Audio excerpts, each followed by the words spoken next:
Guys અમે રાજસ્થાનમાં finally પહોંચી ગયા છીએ અને હવે જઈશું રણમાં. આ ઉત્સવ અને આ જીગર જન્મજય બધા બૂટ પહેરી અમે ટ્રેનમાં છીએ.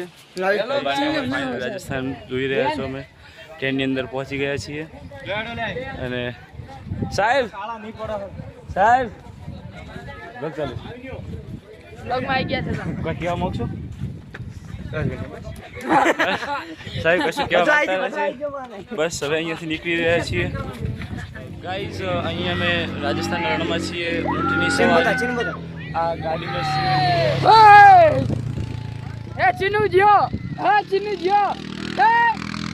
આવી રીતે ભાઈ બધા મારા ફ્રેન્ડ અને અમે બધા મોજ કરી રહ્યા છીએ ગાઈઝ. તમે જોઈ રહ્યા છો ઊંટની સવારી કરવાનો થોડો વિચાર છે, તો ઊંટની સવારી કરીશું પછી.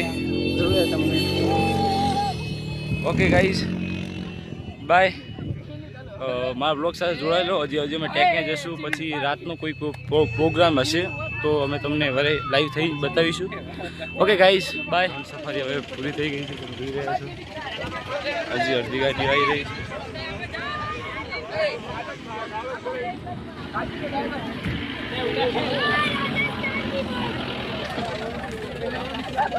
બધી ગાડી બધી આવી ગઈ છે.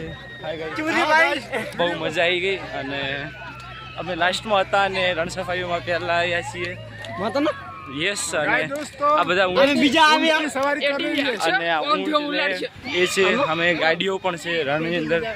બહુ મોજ કરવા મળી રહી છે ગાઈઝ. તમે દેખી શકો છો કે અમે હાલ મજા કરી રહ્યા છીએ ગાઈઝ. તો મારું કેવું એક જ છે કે રાજસ્થાન ફરવા આવવું જોઈએ.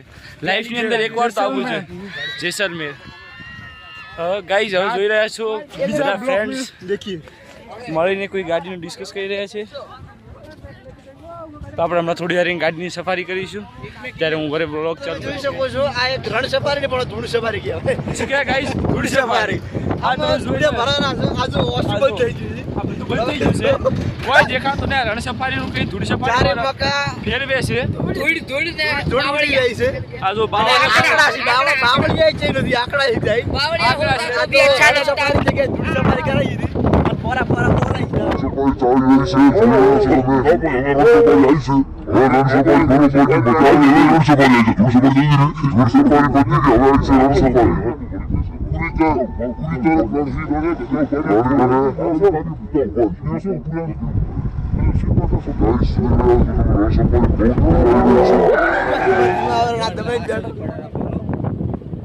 ફોન માં સાડી ના પડે.